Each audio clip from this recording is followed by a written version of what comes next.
it's a beautiful place, actually, where the climate is slightly milder. The Yeah. altitude is lower, 3,100 meters above sea level. And it's known, believe it or not, for its peach blossoms in Really? spring. Yeah. Huge flocks of tourists come to this part of Xizang. It's in the southeast of Xizang. And the village of Gala, in red. And also the famous Yaluzambu Grand Canyon is located in Nyingchi.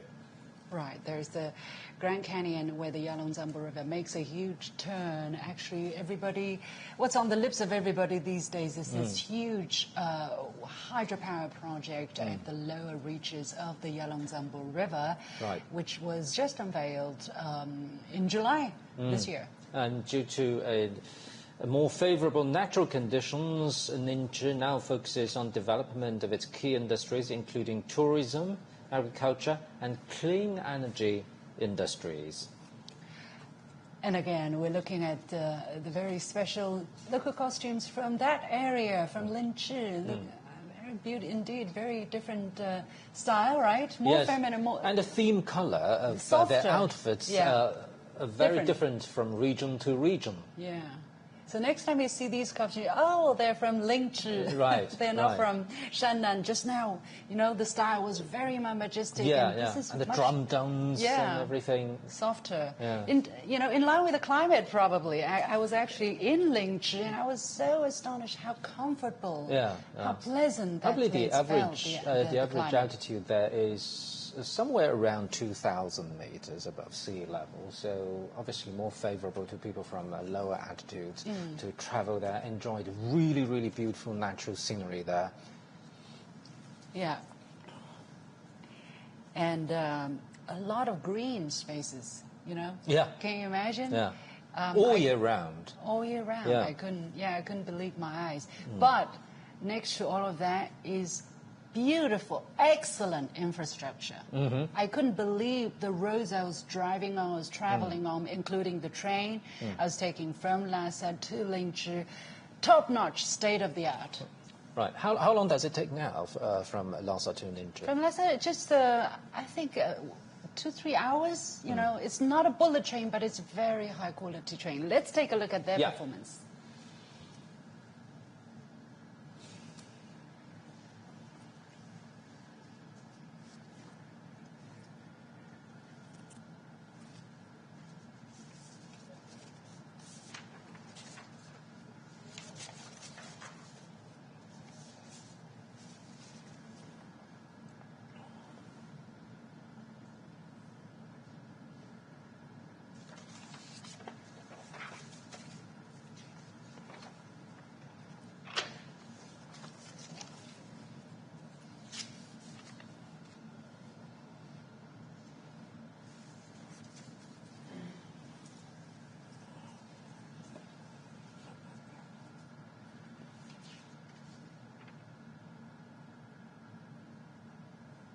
Nyingchi in southeast. And those male dancers played a fiddle-like musical instrument popular in the Nyingchi area. It can be both played, by both stringing and plucking.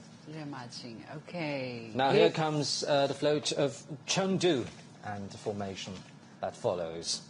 Qamdo is located in the east of the Xizang Autonomous Region, and in Tibetan, Qamdo means the place where the different branches of water meet.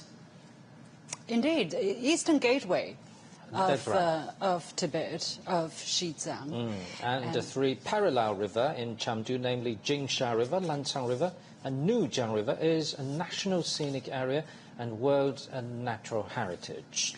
Now, the city is called, here is written Red Qamdo. It's actually there's a twofold meaning to it. First of all, the city has a red hue to it, has a red tone to it. Right. The earth is reddish. The river has a red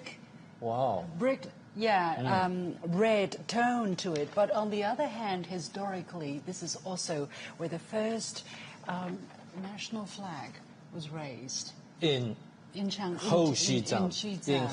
Yeah. So there is a revolutionary history Yes, episode yes. to this place. And this village has been called the very first village in the peaceful liberation of Xizang. The village is called Qamdo. And in 1950, at that very village, the first national flag of the People's Republic was raised. Qamdo, Qamdo. Again, their costume is different. This is very similar to what we normally understand as the typical Tibetan costume, right? With the very colorful hairband and long sleeves and the apron-style piece of fabric in front of the women's dress. Yeah, and also very typical moves as well.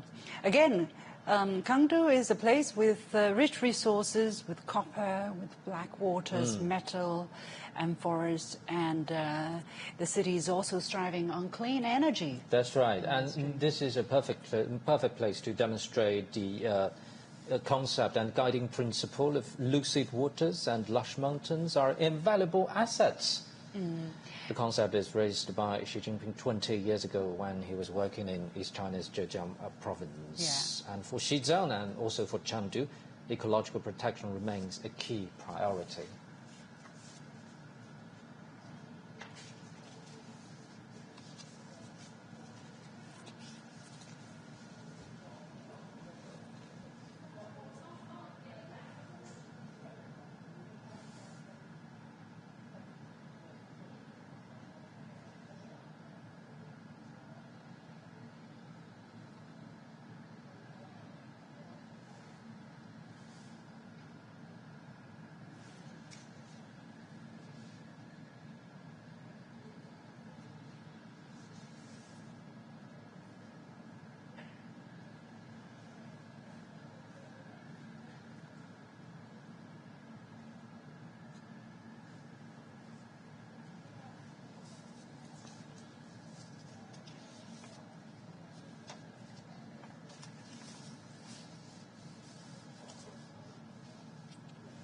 This particular dance from Qamdo is called Xianzi. It's a combination of singing, dancing, and musical instruments playing. Just feel like dancing, but after the show. Now, a huge yak. You see? Yes. It's from Nagqu. Yeah, from the region of Nagqu. Yeah. So Nagqu in Tibetan language actually means black river, so you can kind of get a picture of what the region is like. And yak is obviously, very representative symbol of the region. I understand people here use yaks for all kinds of purposes, including crossing the river. Yes, and Nagqu is the highest administrative city. In north of Xizang. Yes, right? it's the highest administrative city in China. The average altitude there is 4,500 meters. Not for me. Not yet. Maybe we can try.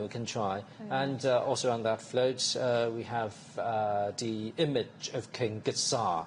It's almost a common figure for the Tibetan ethnic group. There you go. They're the gentleman. Yes. With the head, with the horse. Well, actually, he's the hero in the epic Ancient of Gitsa. legend. Yeah. Ancient legend. Which is a World Heritage, intangible heritage piece of work. It's about the 10th century general or prince who, his story, his life, and right now it's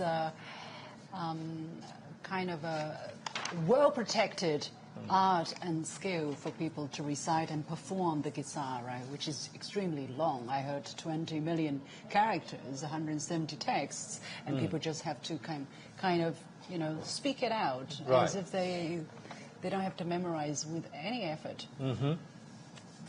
Yeah, there we're seeing performers coming from Nagqu. Again, very different. They're holding a piece of adornment that looks like a yak's horn. Yeah.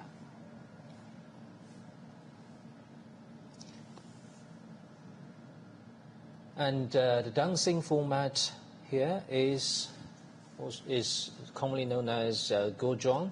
The dancing itself means singing and dancing in circles. Of course, that's the original meaning in Tibetan, and it's one of the 3 major folk dancing formats in Xizang. And in 2006, it was inscribed into the first batch of China's national intangible cultural heritage. Actually, not just this, a lot of the dances and the drums are also listed as national and cultural, intangible cultural heritages. Altogether, I think there are some 2,600 of these kind of art forms or skills that have been enlisted. The whole region is a treasure cove for intangible cultural heritage. And under extreme protection, an extremely high sense of protection. For instance, inheritors of all kinds of skills would be named, and they would be given special allowance or attention so that they can pass down the tradition and the skills.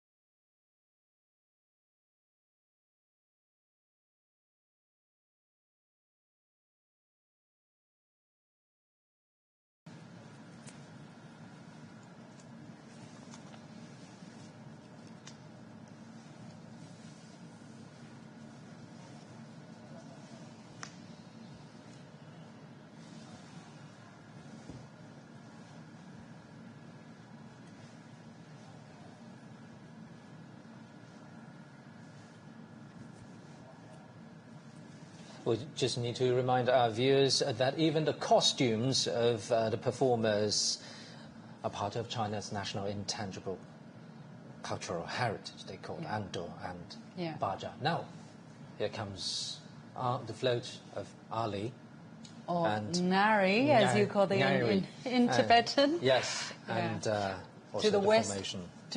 In the western part of Xizang? That's right, in western Xizang region. And even higher altitude, I understand. Yeah. And actually the float's name actually reads 天上. Ali, above the sky, right? Yeah, in the that heavens. shows the high altitude there. Right now it's actually extremely popular tourist destination again. Right. I know people go there to spend holidays. Yeah, it will be quite different scenery there because it's also known as the rooftop of the world's rooftop. The rooftop of the world's rooftop. With an average altitude of 4,500 meters. 4,500. But you know, that's what I was told. The rooftop of the world's rooftop is connected with 5G. Right. Can we say that? Right. Where the infrastructure, the telecommunications. Yeah, it shows the determination and capability of China's infrastructure progress. And we can see that there's a huge mountain peak on that float, and that is the main peak of the Ganges Mountains, Peak Garambochi. It's a very sacred mountain peak in the whole Tibetan culture, right? Yeah. Kailash, if I remember correctly, that's how that peak is called. And people would pay tribute to on foot, right? On foot, for going around the whole mountain to complete their sacred pilgrimage, kowtowing all the way. And some people would save up for a long time and bring their children or their family with them. It's a hard journey, but they want to do that because they're really pious in their belief in that. Showing their devotion. I was told that the peak itself looks really sacred, a little bit secretive even, and very holiness-like, even by watching from afar. It's well worth visiting, I guess. But here, yeah, again, the costume is very different. And this is xuanwu. This is known as xuan dance that the locals are performing. A drum dance, mainly. And their costume, again, very different with a head ornament. Very different. Yeah, and its origin can be traced back to the ancient Zhongjun civilization as old as 500 years BC.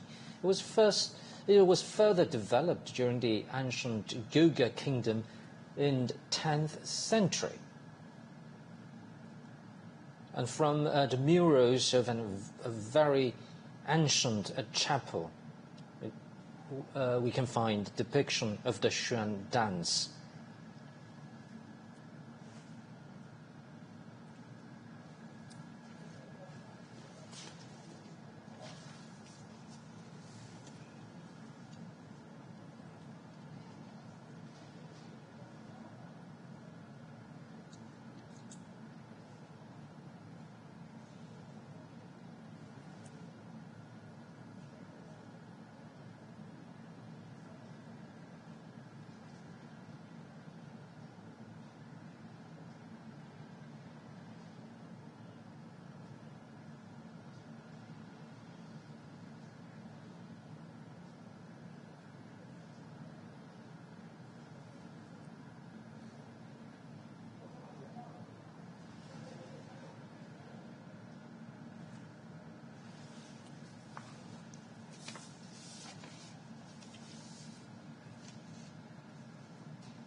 There was a xuan dance from Nari.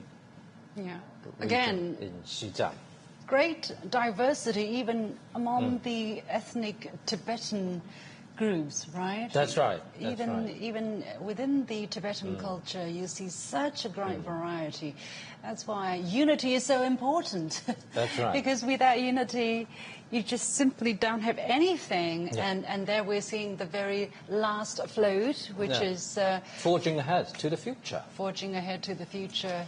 And we're seeing dancers from all 56 ethnic groups in the People's Republic of China. That's right. That's what we call a community for the Chinese nation. Yeah, a big family, right? Indeed. Respecting each other's diversity, yet united. We're a family together, forging ahead to a common future. If you will. And that is the main theme of the whole thing, I would say. Yes. You know, especially the first sentence of President Xi Jinping's wishes for this occasion is to build a community of the Chinese nation. The Chinese nation is not just about the Han, it's not just about the Tibetans, not just about the Mongols, the Uyghurs, it's about all the 56 different ethnic groups, and nobody can be left behind. We all have to go together, hand in hand. Indeed, and there are so many elements on this flow that can represent this very idea. We can see doves and Chinese drums, Chinese knots, and we can also see that happy Xizang Jashidala. It represents the Chinese civilization and Chinese culture as a whole. Right. The Chinese nation as a big family. Yes. And nobody can really try to split that, try to divide us and conquer. Yeah. Forget about that. Yeah. And that is also one of the main message of the speeches is, you know, there's no Xizang or Xinjiang, just like, you know, all the other areas, all integral part of the Chinese nation. That's right. No one can separate us apart. Yeah. United in past and united toward the future. Now we're coming to the grand finale of this People's Parade. Let's watch the last performance together a little bit. Pandan.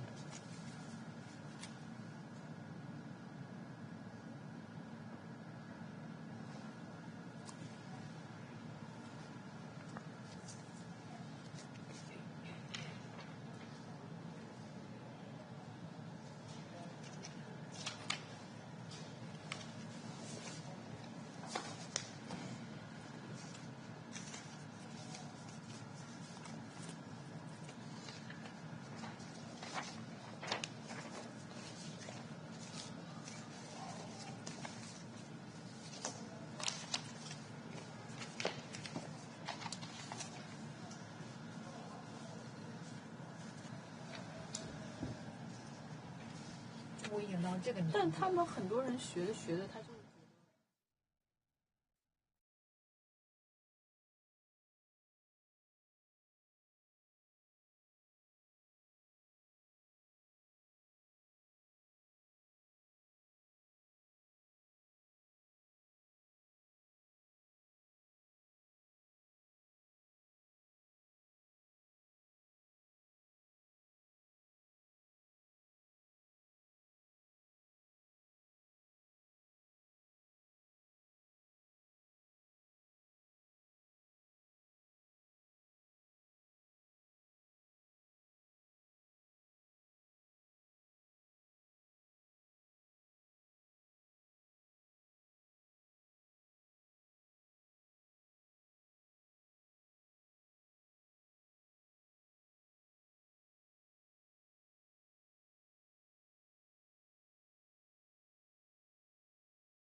The Songtsen Gampo, the Tibetan prince, married the Tang Dynasty princess, Princess Wencheng, yeah. yes. It's a love story that's recorded in history and handed down through generations. Hence the Potala Palace, actually. That's right. That's right. And on this very day today, the formation has 225 youth representatives from Lhasa. And believe this or not, last year, Lhasa attracted 43 million tourists from domestic and there abroad. There go sunflowers. Yeah.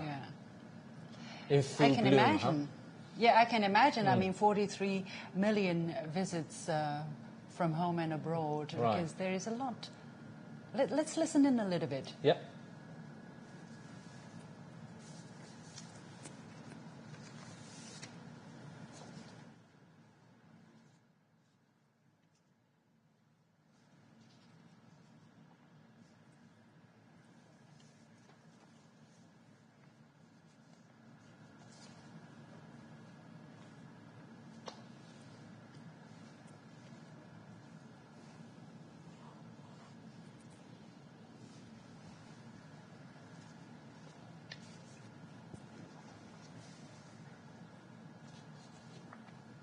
So you were there 10 years ago. 10 years ago.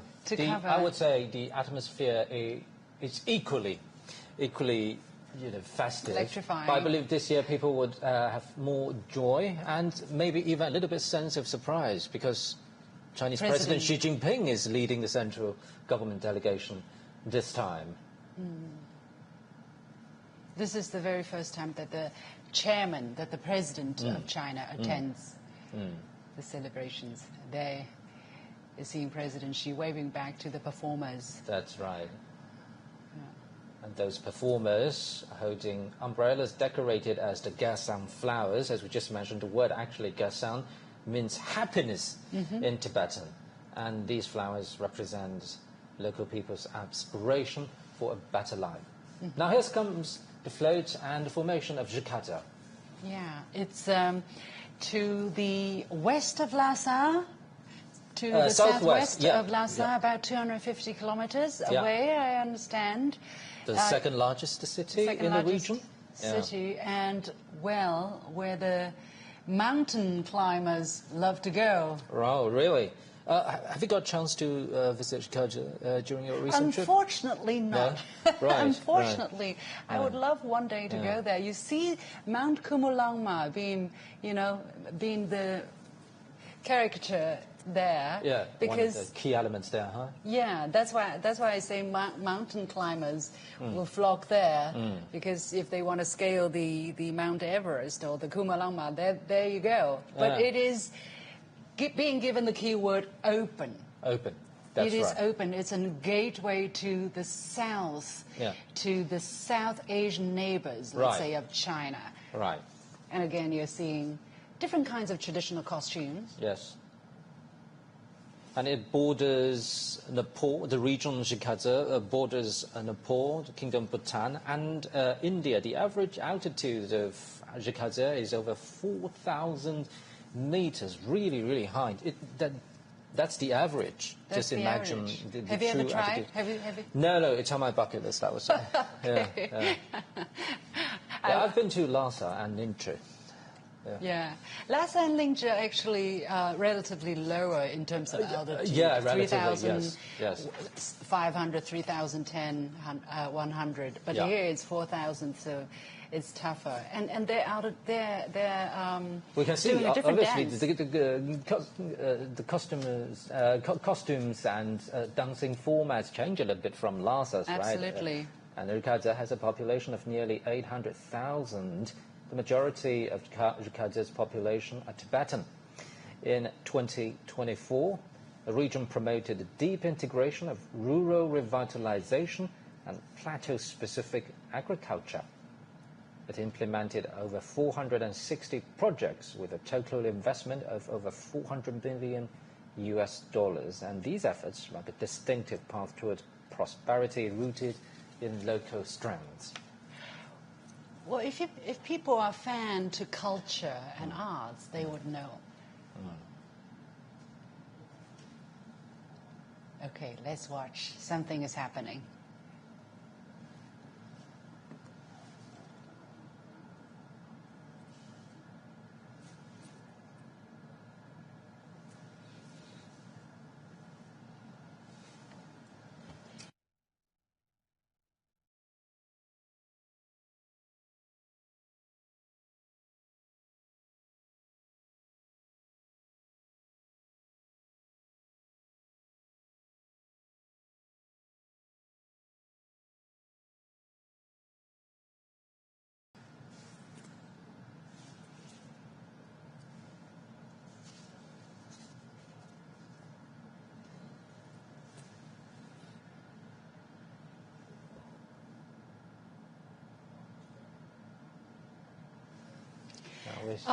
Actually, Shigatse is known to be the home to the Tibetan opera. That's right, and the region also shows, just as the dancing formats just showed us, the region also has this kind of attitude of fortitude, spirit of fortitude, because at the start of this year the region just experienced an earthquake and now it's still recovering. Yeah. Again, people from all over the country rushed to the scene to help out. Yeah. Now we're looking at the float, the formation from Shannan, which is very close to Lhasa, to its southeast. And this is their formation. So let's see what's featured there. There I can see a mask, definitely. Yeah, because it has a very distinctive national intangible cultural heritage dance, showcasing the vitality of local ethnic groups and their aspiration of building their homeland. And the region is widely considered the cradle of the Tibetan ethnic group and a birthplace of Tibetan culture. There, actually, it's not just about tradition. There is the famous draw dance, by the way, where if people watched the news yesterday when President Xi got off the plane, he was greeted by these dancers in these traditional attire. And very symbolic. Yeah, and that's exactly why those cultural symbols are on the float to mark the distinctive characteristics of the region. Mm-hmm. So Shannan is not just about tradition, not just about dancing. It's also about high technology. Yeah, believe it or not. Yeah, actually. Intelligent computing, huh? Yeah. Actually, the Yajiang-1 supercomputing is very much high on the agenda for the local development. What it does actually is to use the local energy resources to fuel computing industry, which is energy hungry. So that's right. It's part of a national project to send data from eastern part of China to be computed in western part of China, such as Xizang, such as Xinjiang. And Guizhou as well. Earlier we talked about the challenging natural conditions. Now these are favorite natural conditions for technologies like this because it has a cooler temperature. Absolutely. And sufficient abundant hydropower. Absolutely. Yeah. So when you're watching these dances, don't forget the modernity underneath the surface.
Well, that was the jaw dance we just talked about, a Tibetan dance, and the word jaw in Tibetan stands for auspiciousness. It's one of the oldest forms of traditional dance in the world. Very good message for the future. Let's move on to the next float from Nyingchi. It's a beautiful place, actually, where the climate is slightly milder. The altitude is lower, 3,100 meters above sea level. And it's known, believe it or not, for its peach blossoms in spring. Yeah. Huge flocks of tourists come to this part of Xizang. It's in the southeast of Xizang. And the village of Gala, in red. And also the famous Yaluzambu Grand Canyon is located in Nyingchi. Right, there's the Grand Canyon where the Yalongzambu River makes a huge turn. Actually, what's on the lips of everybody these days is this huge hydropower project at the lower reaches of the Yalongzambu River, which was just unveiled in July this year. And due to more favorable natural conditions, Nyingchi now focuses on development of its key industries, including tourism, agriculture, and clean energy industries. And again, we're looking at the very special local costumes from that area, from Nyingchi. Very beautiful indeed, very different style, right? More feminine, more... And the theme color of their outfits are very different from region to region. Yeah. So next time you see these costumes, they're from Nyingchi. Right. They're not from Shannan. Just now, the style was very majestic. And the drum drums and everything. Softer. Yeah. In line with the climate, probably. I was actually in Nyingchi, and I was so astonished how comfortable, how pleasant that place felt. The average altitude there is somewhere around 2,000 meters above sea level, so obviously more favorable to people from lower altitudes to travel there, enjoy the really, really beautiful natural scenery there. Yeah. And a lot of green spaces, Yeah. Can you imagine? Yeah. All year round. All year round. Yeah. I couldn't believe my eyes. But